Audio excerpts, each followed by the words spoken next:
So, good morning, everyone. Welcome and thank you for joining us for this first webinar in this lunchtime series focusing on working from home and remote working. The Malta Business Bureau is organizing these sessions against the backdrop of a study which we had conducted with Dr. Marie Briguglio to assess the potential of working from home in Malta, as well as its benefits and shortcomings. This study was also supported by the Ministry within OPM, the MCESD, and also the Ministry for the Environment. Today, we are going to discuss the key points which emerged from our study, presenting these also in comparison to research abroad.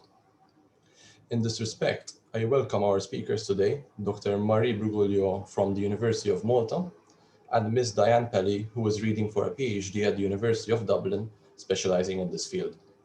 We will start off with a presentation of MBB study by Dr. Briguglio, and then move on to Ms. Pelly's presentation.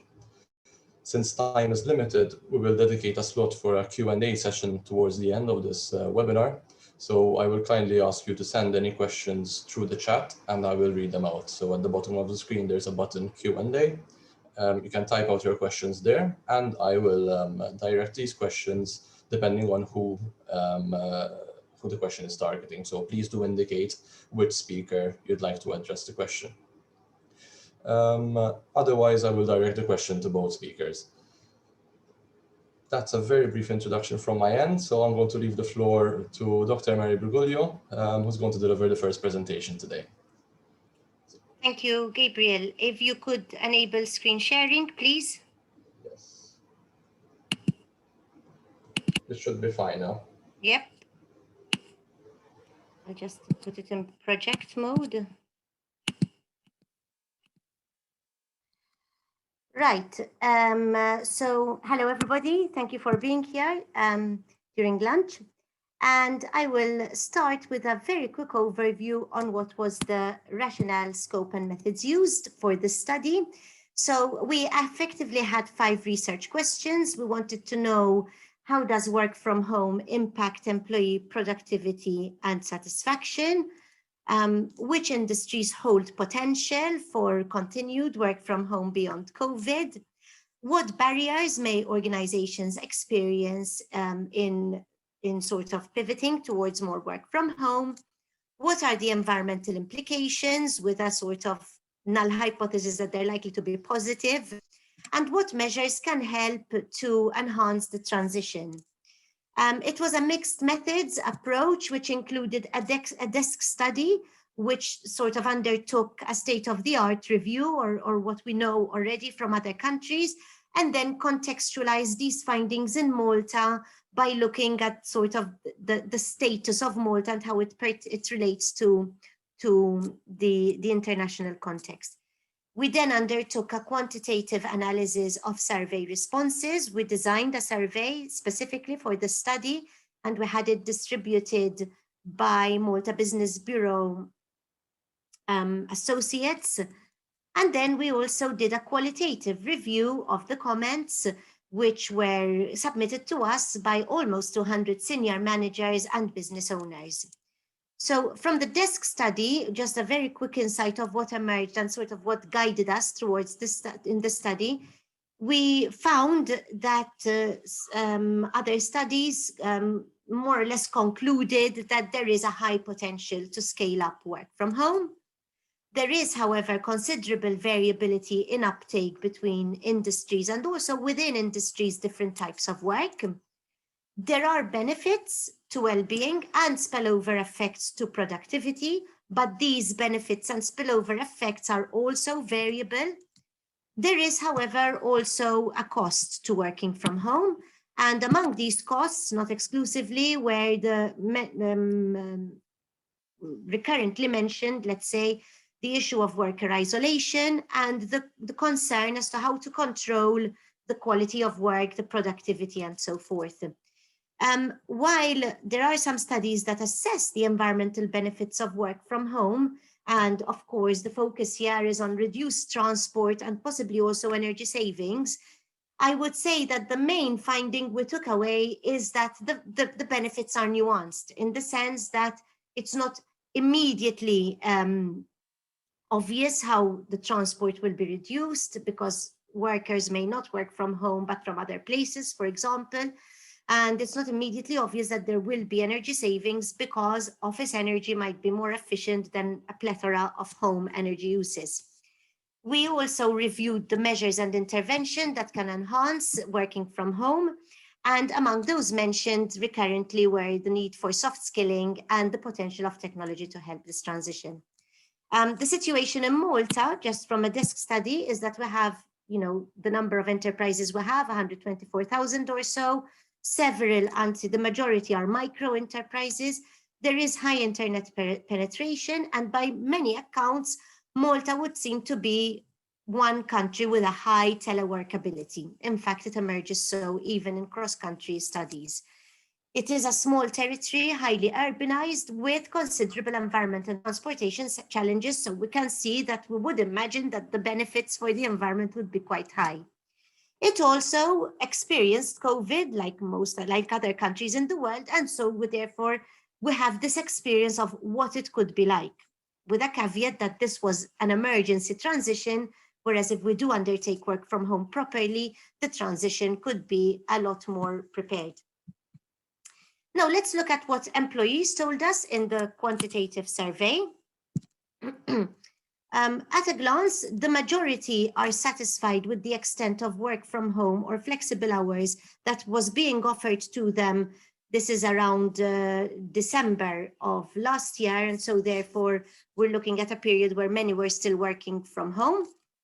44% of our employees work a 40-hour week, which is the norm. However, several, and in fact more than the other portion, work longer hours. So you can see that there is a skew in the working hours. Actually, this graph shows how many hours they currently work per week. So you can see that the majority over there work 40, but quite a few work a lot more, indeed, even more than 60 in some cases. In terms of the extent of hours worked from home, around 31% do not have experience of work from home, but all the rest, 70% or almost 70% have worked from home, are working from home, and 18% work exclusively from home. So you could say this is an experienced sample. If you contrast the hours they actually work from home with the hours they wished they worked from home, you will find that effectively it's not the case that everybody wants to work more hours from home. We have people who want to work more hours from home, people who wish to work less hours from home, and the majority of people who are actually satisfied with the hours they work from home. It's interesting for us to see who's satisfied, and we notice that the older, more senior staff appear to be more satisfied. Possibly they have more control over the extent of hours they work from home. The desire to work more hours from home is more prevalent among women, among those who hold low levels of job satisfaction, those in face-to-face jobs, presumably these are the least that are working from home, those that unsurprisingly hold positive attitudes towards the issue of working from home, and those that have to drive long distances. So as expected, those who currently work few hours from home desire more.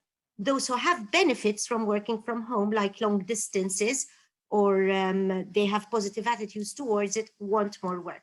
But also interesting that there are people who are currently working a lot of hours from home who desire to work fewer hours from home. And in fact, who are these people?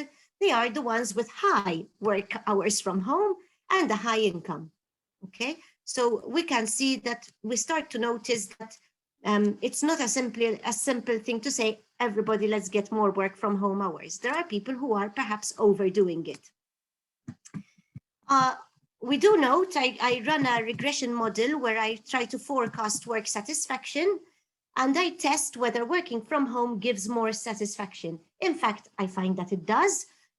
So the act of being able to work from home, not necessarily the extent of hours, but the possibility to work from home gives more satisfaction from work, to the extent that it is almost equivalent to the satisfaction one derives from being a business owner.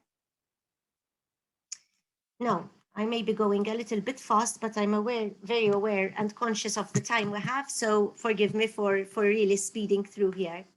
Okay, so then we wanted to ask respondents what they think works and what they think doesn't work when they're working from home. The questions we asked them pertained to the time management, the quality of the work they do, the work they deliver per hour, how they plan their time, about meetings, how they organize their work, the stress they felt, the satisfaction they feel from work, relationships with family, co-workers, direct reports. So we asked really a lot of questions. What you see in front of you is a chart which shows those responses which were where respondents thought there are benefits or more benefits to working from home, or simply put, it's better to work from home, whereas the black bars show where respondents thought it's better to work, at the office, okay, or at the place of work. So at a glance, we notice that the positive effects were more prevalent than the negative. So more people thought there were positive effects in each of these domains than there were people who thought there were predominantly negative effects to working from home. With the exception, you can see those two long bars there, of the relationship with co-workers and direct reports. There, the prevalence switched. More people thought there were negative effects to working from home than people thought there were positive effects. The most highly positive effects noted to working from home were time management, the quality of the work they did, the self-assessed productivity of work, the comfort they felt, and the effects on family. We tested this as to whether there's differences by size of enterprise, so depending on where the employee worked, and we noted that it is insensitive to the size of enterprise. The chart, even if you separate small from large enterprises, remains the same. However, when we then split the respondents according to whether they were middle management or no management, or senior management or owners, there we noted a difference.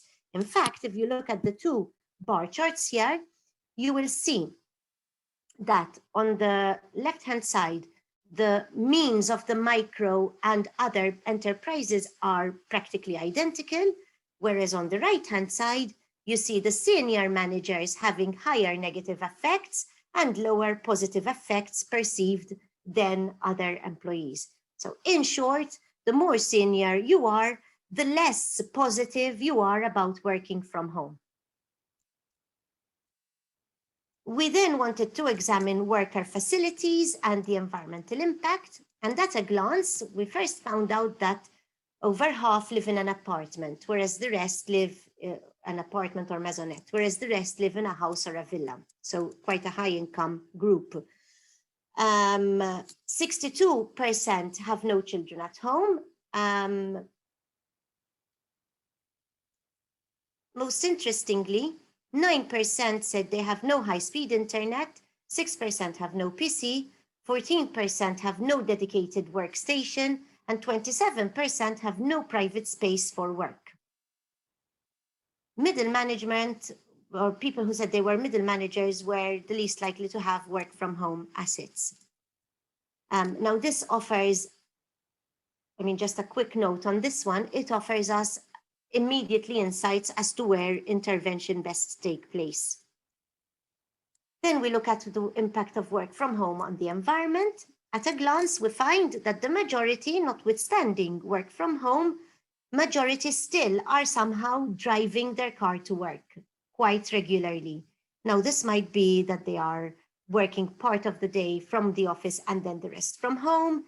It might be that they are, the average is boosted by the fact that there are several who are still not working from home. Be it as it may, it merits more concern, because it means that if we shift from home to work from home, unless we somehow systematically address the way that people are working from home, traveling to work, when they're using the car, how long they're using the car for, unless we address this, it might be that we don't get the extent of benefits that we anticipate. Most distances are short, averaging 23 minutes. When I prepare a model of the extent of car use, right, and I use work from home as a predictor, work from home is a significant predictor. It does reduce car use, but the effect is not huge. It is, let's say, similar to the extent to which women use cars less than men use cars, or similar to the extent that foreigners rely on, or to the effect of foreigners on transport. There is more printing and use of AC when at work, but interestingly, there is more water use when at home. Again, these are points for intervention, and this chart reveals that you can see that printing and air conditioning, the yellow bars, are very high when at work, whereas water is very high when at home, whereas mixed waste generation is similar either way. Again, going a little deeper into detail about the car use, about the transportation, there's a high reliance on car use and a high reliance within that on petrol and diesel. A quick look at the qualitative survey, and I'm just going to focus here. We asked senior managers about barriers, about enablers, but we also asked them about what they think needs to be done to facilitate a transition. And what came up most frequently in their responses were the need to enhance the role of technology, not just within the business, but also across the economy, the need to enhance management tools, how to hold team meetings frequently, what tools to communicate, how to clearly, let's say, translate objectives into work, pre-planning, the use of IT tools were available. They also focused, unsurprisingly, on the need of government aid for working from home. So issues like reimbursements and costs of working from home and the lack of clarity that there is there. Specifically, the issue of needing support to understand how productivity can be measured, education and capacity building to train people how to work better from home. This included also, for example, occupational health and safety measures. Like, for example, I'm sitting on a stool right now, which I'm sure is not very good for my back. And I should have learned by now after more than a year of doing these kind of webinars, but I still haven't. And then the need for the provision of infrastructure. And one of the ideas that came out was the notion of having local spaces to hold meetings. And of course, COVID also came up as an issue which needs to be tackled to make the transition less of a panic reaction and more of a pre-planned one. In terms of conclusions and recommendations, some issues for discussion.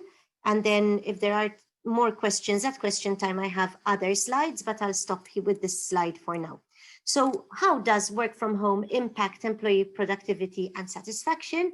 I think the answer from our research is that we think it impacts it positively, but there is a diminishment, or it diminishes with the extent of work from home. So if you overdo it, the benefits start to sort of increase at a declining rate and eventually decline. And it also is less apparent the more senior the respondent is. What are the environmental implications? Cost savings? Like other literature, we find that it is nuanced, it is positive, likely to reduce car travel, likely to reduce energy, question mark on water. What are the barriers to implementation? Things we need to address: communication, teamwork, the control of productivity, the facilities at home, the issue of the sort of reticence among the more senior managers, and the need for balance and not overdoing it in either direction. What are the greatest potential industries? I didn't show you the charts here, but it was quite clear that office-based industries hold the most potential. However, it's also clear that we don't need to max out on office-based industries and do nothing in other sectors. There is potential in all sectors, and we shouldn't overdo it in any enterprise, or with any employee rather. What measures can be taken to enhance success? Employee isolation and relationships, soft skilling, virtual social time, repurposing offices for social time rather than for sort of single office units, and offering hubs where people can get together, better tools to enhance to assess productivity, goal setting, task tracking, the benefits and maximizing on these benefits of technology like online learning platforms, cloud-based filing, remote help desks, the need to maximize the environmental benefits by rationalizing work visits, by auditing perhaps water and energy use at home, and the need to invest in solutions for comfortable, private and occupationally safe workspaces at home. Of course, all of this could be easily linked to post-COVID recovery. That is, we could pin our grants and funds to enabling some of these so that once out of this pandemic, we enter a new normal, which is working from home with the best possible chance of success. And with that, I'll leave my presentation. So thank you very much, Mary. I think you managed to capture what was a very long report in very concisely in just 15 minutes.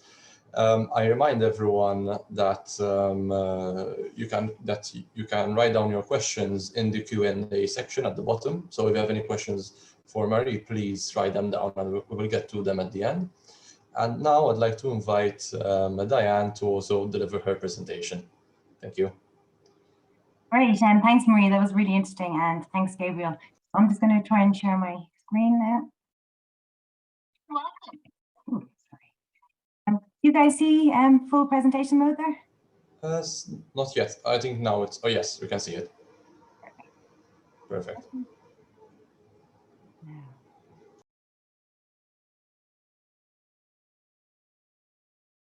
Sorry, I'm just struggling here to get out of.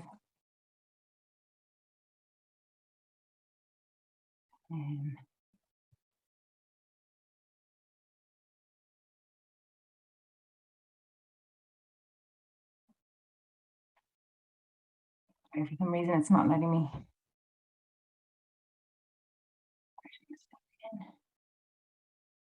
Green.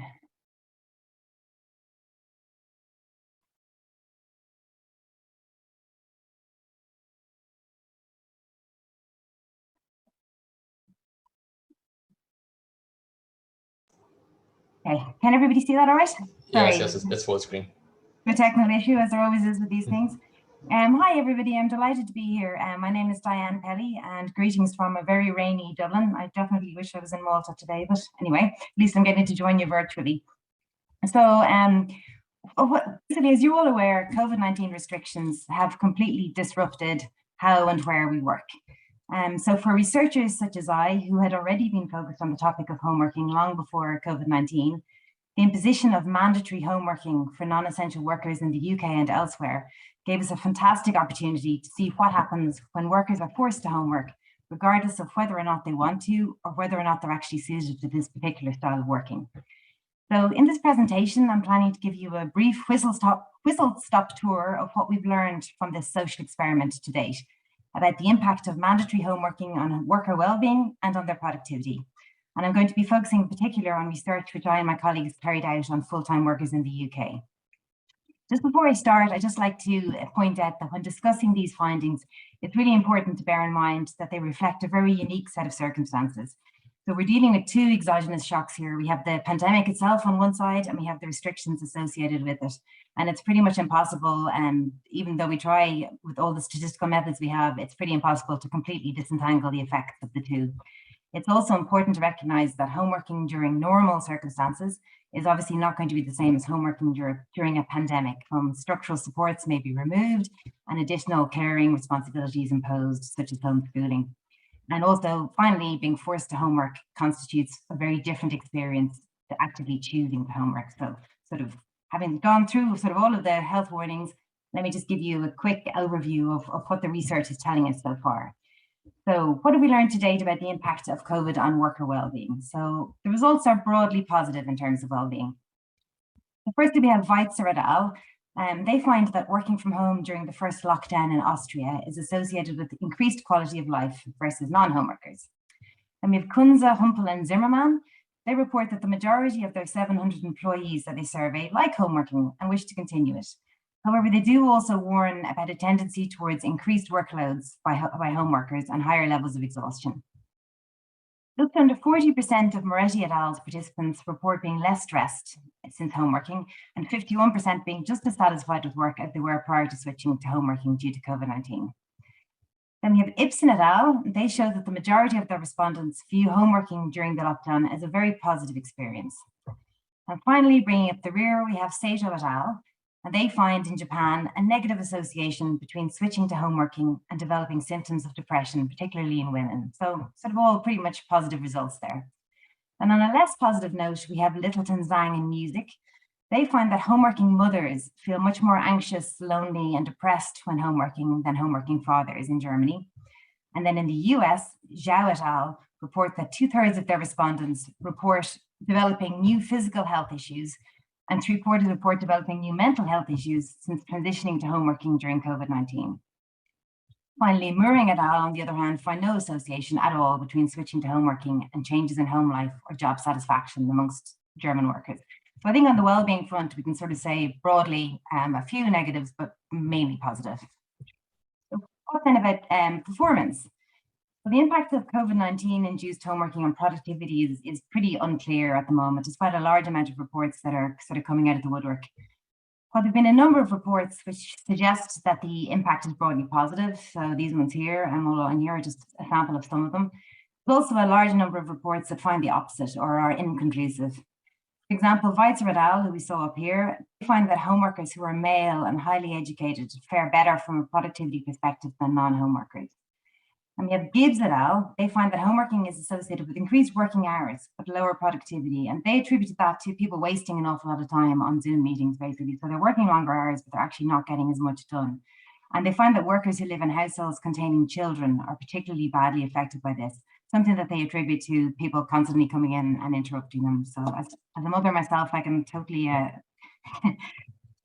testify to the problem that can cause when homeworking, as I'm sure many of you can.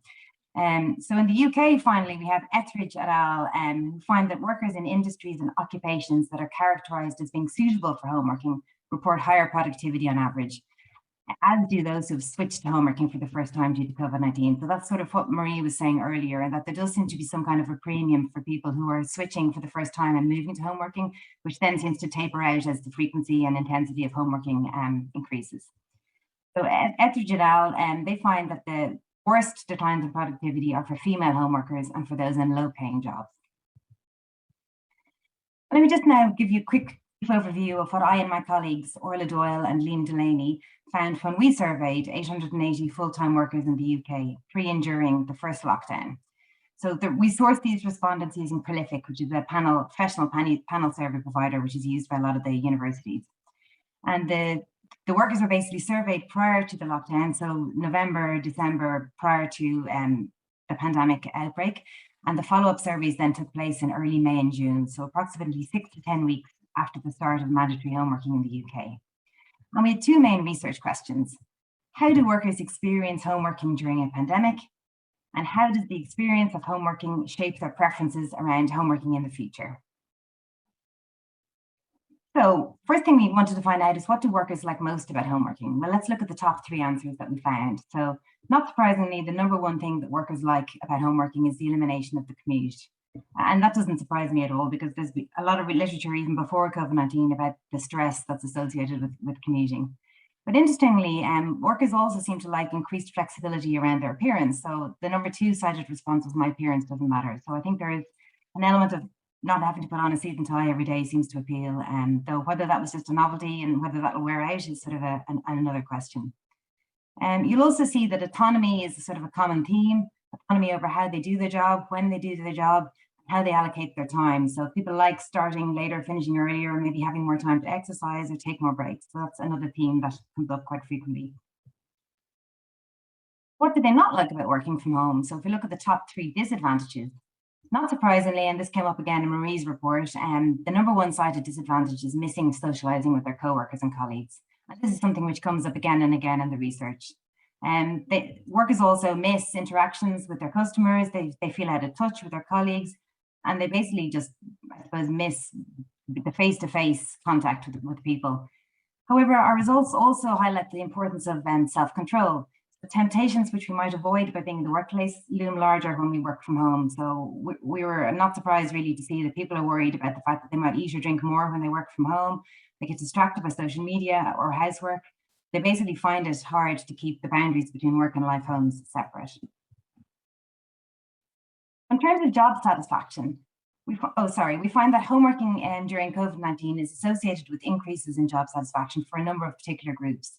So perhaps not surprisingly, people who do not live with children, people who are single and are not living with anybody, and workers with a poor mental health or a mental health condition, and workers with low extroversion and high neuroticism, all of these groups of people report a significant increase in job satisfaction when working from home. I think the mental health finding is particularly interesting because it seems to suggest that for a sizable minority of the sample that we targeted, the workplace may be actually quite a stressful place to be. So for them, working from home maybe gave them a chance to feel that they were working from a safer environment, perhaps. It's an interesting finding, I think. And if we look at stress itself, so interestingly, the overall stress levels are not actually adversely impacted by COVID-19 or by mandatory homeworking. So we find basically broadly the same level of moderate level of stress throughout our sample. We do, however, see some very interesting changes in patterns around the causes of stress at work during lockdown. So people are less stressed about deadlines, they're less stressed about working long hours, and they're also, interestingly, far less stressed by people. So they're less stressed by their bosses, they're less stressed by their workers, and they're less stressed by their clients during lockdown than they were prior to lockdown. They are, however, not surprisingly perhaps, more stressed about job security. And what I thought was interesting, there was actually very little movement on the work-life balance. So people are equally as stressed about work-life balance as they were prior to lockdown, which I thought was somewhat surprising. In terms of the effect on performance in our sample, so like the other papers I highlighted earlier, we find mixed results associated with homeworking. If we look at the homeworking sample, it's basically sort of a 50-50 type thing going on. So 35% report getting more work done, 25% produce work of higher quality. Then on the other side, we have 39% who report getting less done and 20% who report producing work of lower quality. And also overall, homeworkers report working fewer hours as a group than they did prior to COVID-19. Now, we don't know why that is. We don't know whether it's because they're asked to work less hours or it could be down to shirking.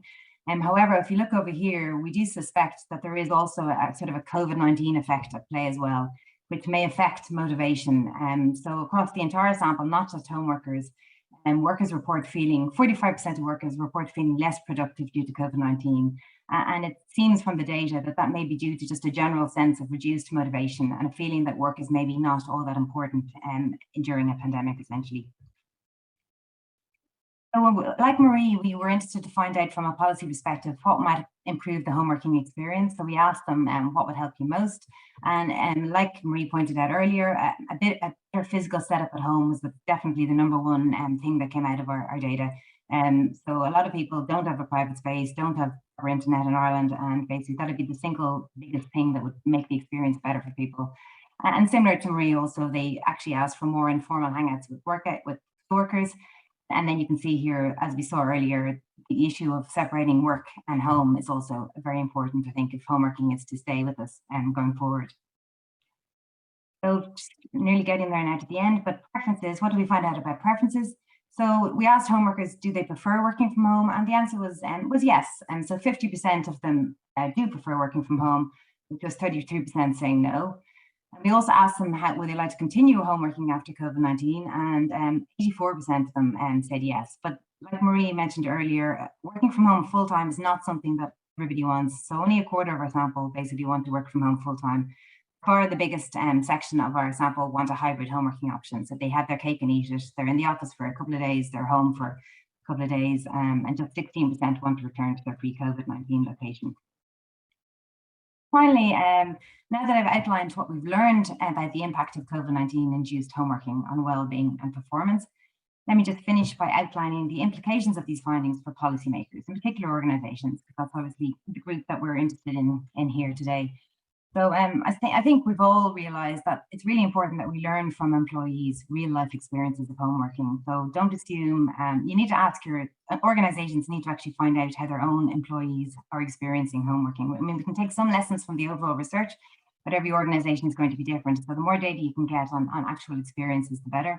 I think it's really important to recognise the need for flexibility. So first off, home working is not going to be possible for all workers. It is going to depend on the type of job you do.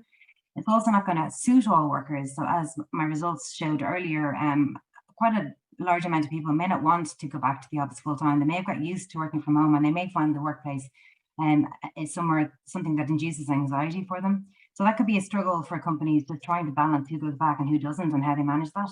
And as we pointed out, not all home workers want to work from home on a full-time basis. So I think that the next step from a policy perspective and for organizations, it's really crucial to basically find out from their home workers' experiences what are the main barriers to home working and what are the main worries about people returning to the office. And I think it would be really good if organizations could basically look at what might help workers and test these things rigorously. So in an ideal world, they'd basically test a number of home working options and home working supports, run maybe a randomized controlled trial, and then if they found that a particular intervention was positive, that they would then roll it out across their organization. Basically, the holy grail of what we're all trying to get to is basically to have home working increase worker well-being and productivity. So hard to do, but I think we could get there if we, as I said, if we listen to our workers and learn from their experiences. So, I mean, I think I'll stop it there because I'd like to give people a time to talk for and ask questions. So, by the way, my email address is n.pelly@ucdconnect.ie. If anybody has any questions afterwards that they didn't want to put in the chat, I'd be happy to answer them then. So thank you, Gabriel, for having me, and the Malta Business Chamber of Commerce, and to Marie for inviting me. So I'll leave it there. Thank you very much, Diane. Excellent presentation, and this is very interesting also to see the global perspective and see how it matches up with our own findings. And I think you could say that a lot of the findings were similar across both Malta and the UK, especially since you focus mainly on the UK. We already have a couple of questions for both of you, and I'd like to start off with Marie. So the first question for you is, so we discussed the main effects perceived by our respondents as a whole, but I believe the study also gathered feedback from business owners and senior executives specifically on the positives and negatives which they both saw. Could you identify some of the main points which were mentioned in the report? Yes, absolutely. So the main finding, I think, which bears reflection on is that the senior managers and business owners, they weren't negative about work from home, but they were more negative than the middle managers and lower management. Also, it was among the senior management that we requested sort of a more deep dive, and literally we just asked them to tell us what they think was a barrier and what they thought were problems and what they thought were benefits. And if you allow me, I can share the synthesis of senior management comments, and you can see here, just project it, yes. So these are the positives and the negatives. So in order of frequency of mention, the positive side, the positive effects that senior management mentioned were more focus, so reduced waste at work, people stopping at each other's desks. So those elements which people were in fact missing, right? The socializing, the banter and so forth. Whereas among senior management, they saw this as a positive thing. They also saw lower costs. So some of them managed to optimize on the fact that workers weren't at the office and they were saving money there.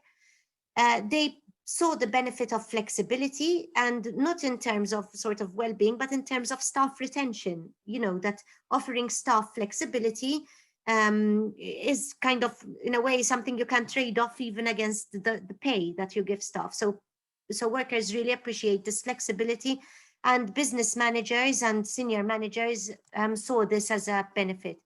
Obviously, they mentioned the lower COVID risk, that would be no surprise.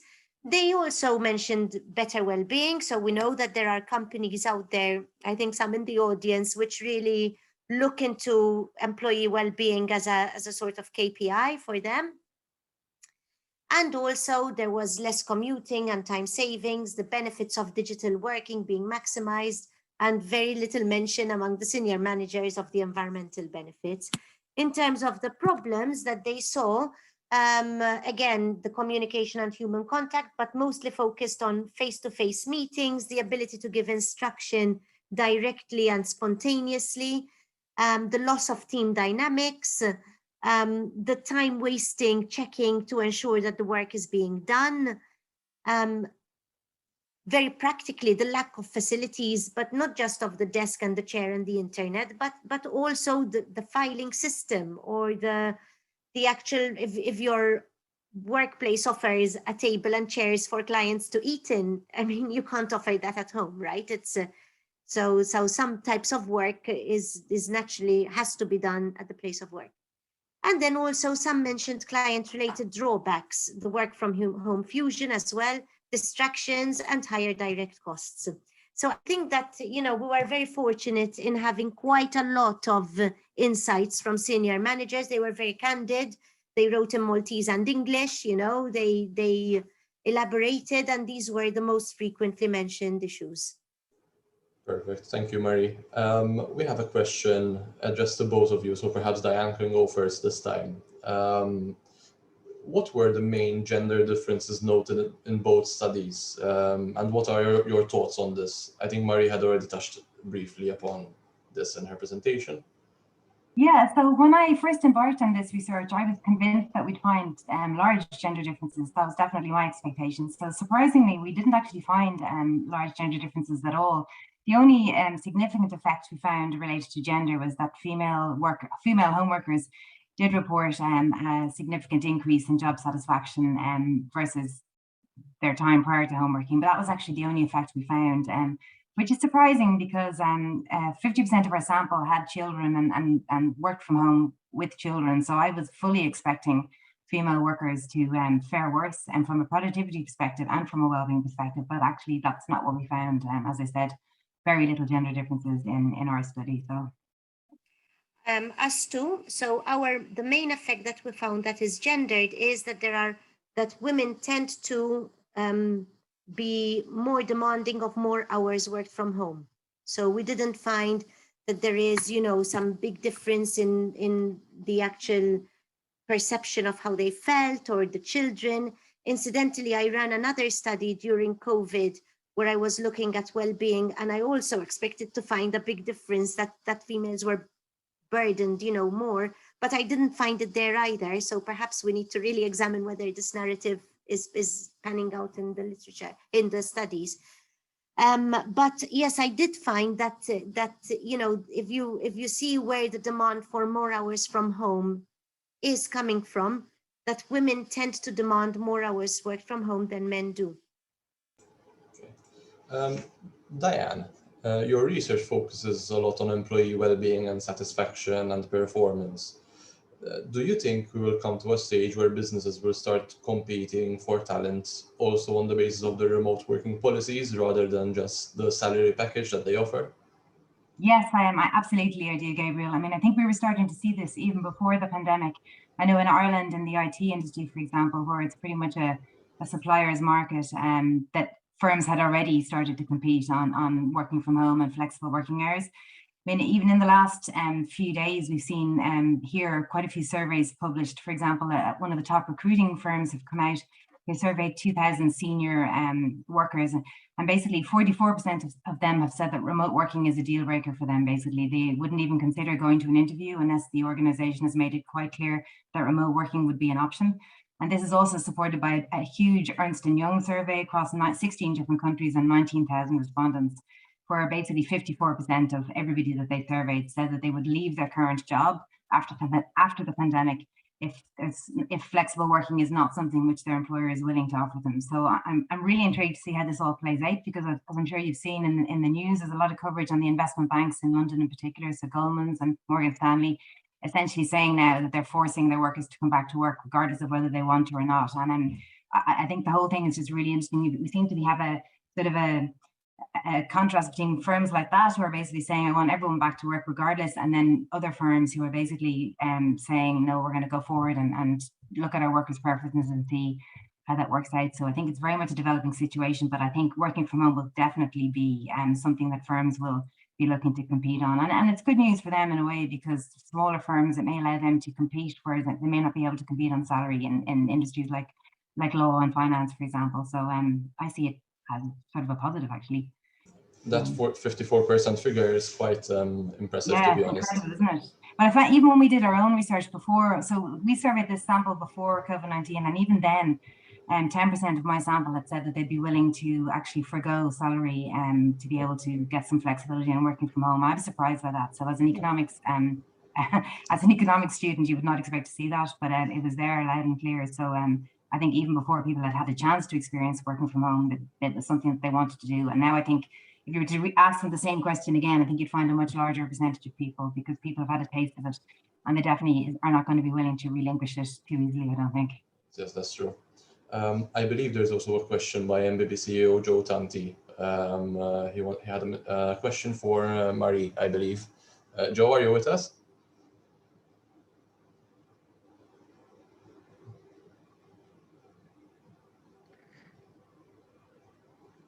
Hello, I'm being heard well, okay? Yes, we can see you. Very good. First of all, congrats to you, Gabriel and Marie and Diane, for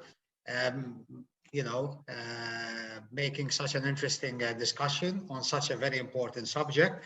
I think there's a lot of interest on this, and one could say from when we were conducting this research in itself. But I have a particular question to you, Marie, because something which I was really surprised in a way. I mean, we had, and I think it's good once also we have the audience here and Diane and in presence, is that people were working from home, but car trips to the workplace remained high. This was a bit surprising for me, even during the pandemic itself. So I want any thoughts which could help explain this, Marie, from your end.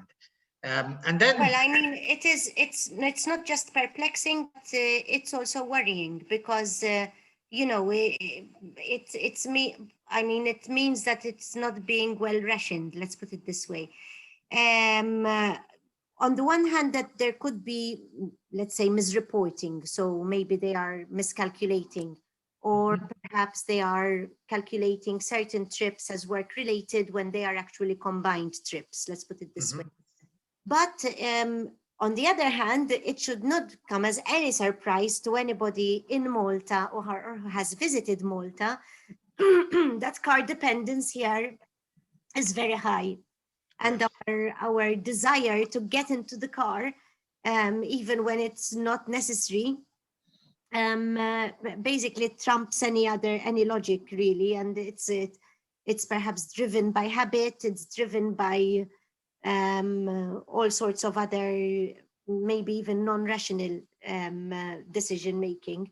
So I think that on the other hand, when I ran a proper model to see if work from home reduces the incidence of car use, it certainly does. It just doesn't reduce it as much as we would hope that it does. In fact, if you want to have a workforce that uses the car as less as possible as little as possible in the current circumstance, you'd be looking at employing foreigners, women, and working from home, because those are the three things that mostly suppress car use for the place of work. I think that this merits a concerted discussion, a concerted study that we can actually estimate, the proper mileage that they're doing, why they're doing their trips to work. We didn't ask them why, for example. And certainly if we're going to embrace work from home, we should do it without losing this major benefit, which is of keeping people out of their cars as far as possible, to keep the roads as clear of cars as possible. Very good. Thank you, Marie. With your permission, Gabriel, I have a supplementary question for Diane. Sure, go ahead, Joe. So, thank you for your presentation. Again, from your study, and also, obviously, this discussion is moving from working from home towards more into the aspect of remote working and smart working and so forth. So it's interesting how this will continue to develop. But from your experiences, which are the sectors which are more open to be working more remotely and smart working, and especially in the years to come. Thank you, Diane. No problem. Thank you, Joe. I think what we're seeing is there's a lot of research has gone on in the economic sector about which sectors are better placed to work from home, and there's no doubt that basically higher educated and higher paid workers are those who are most likely to be given the opportunity to work from home, but they also tend to do better when working from home. So I think if you look at those types of that sector of people first off, but then in terms of actual sectors and industries, I think we're looking definitely at IT, at finance, at legal services, at anything that a professional service that can be done basically remotely. Obviously people in manufacturing, in tourism, in transport, and all of those kinds of industries where you physically have to be somewhere and it's very difficult to set somebody up remotely. They're going to be the ones that are not going to be able to work from home. And also, I think what a lot of people have found out is that there's issues over security and transfer of files. And as Marie pointed out, access to collective data sharing. And for example, in Ireland, the Passport Office basically shut down for 8 months because basically it's not that they couldn't have done the work from home. They could have done the work from home, but the problem was the access to the shared IT online filing system. There was just too many concerns about security. So I think their issue is that if they got sorted out, more industries would be able to do it from home. But at the moment, unfortunately, it probably is the more elite, highly paid professional workers that are going to benefit from this trend, and it'll be the lower paid, younger sort of gig economy that do lose out unless innovation takes place to sort of facilitate them to work from home more. Thank you. Thank you, Joe. We have to rush through the last 2 questions because we're running out of time. So one of them is a comment rather, that many felt that public transport during the pandemic was not safe to use. So obviously in this respect, we have to look beyond the pandemic in a situation where hopefully we are soon past the pandemic and it will become safe to be in larger groups again. I don't know if you'd like to comment on this, Marie or Diane. Oh, absolutely. I think you're right. Okay. And the last question is for Diane, and it concerns the lack of socialization, which is often cited as one of the key drawbacks of working from home. However, as you have already mentioned in your presentation, we lived in a situation where social distancing and working from home were, in a sense, forced by the employer due to health risks. Yeah. Do you think this could become less of an issue once we are back to relative normality and we can meet friends and family more often and more openly?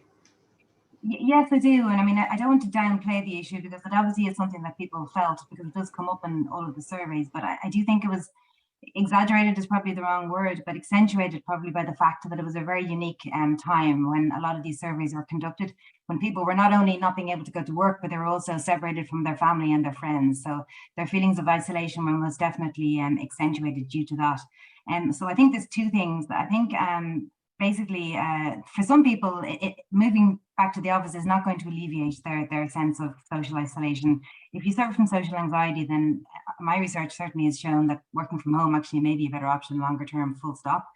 But I think there's also a growing realization and a growing number of reports coming out. So there's a recent report by INSEAD, which basically shows that even before the pandemic, people were basically lonely in work. A lot of people who are actually in the workplace are actually lonely, and they're putting that down to basically a lot of the relationships in work being quite superficial. So you may be surrounded by people, but actually you don't really know them and they're not really your friends. They're just there for you to have a chat on the way to the water cooler, but they're not really people that you would be close to. So what a lot of researchers are now saying is, as in organizations look to bring people back to the workplace, what they need to do is to try and create what they call psychological safety in the workplace, which basically means that instead of just saying hi to your coworker, that basically you try and foster a sense of empathy and getting to know people better and creating stronger bonds, essentially, so that people actually do feel that the psychosocial environment, which is the workplace, is a safe and welcoming and socially cohesive environment. So I think it's not just bringing people back to the workplace. That's not enough. They need to actually tackle the fact that for many people, the workplace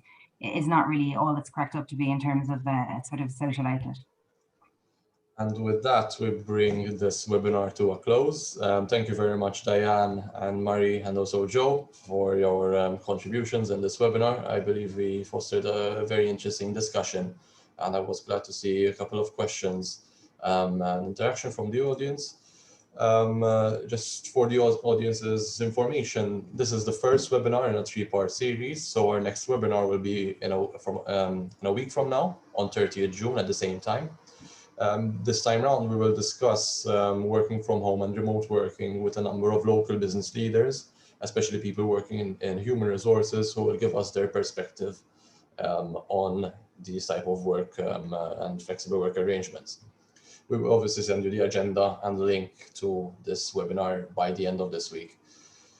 Thank you, everyone, and I wish you a good afternoon. And we will also circulate the presentations and also a copy of the full report after this this afternoon. Thank you. Okay, Gabriel. Thanks, everyone.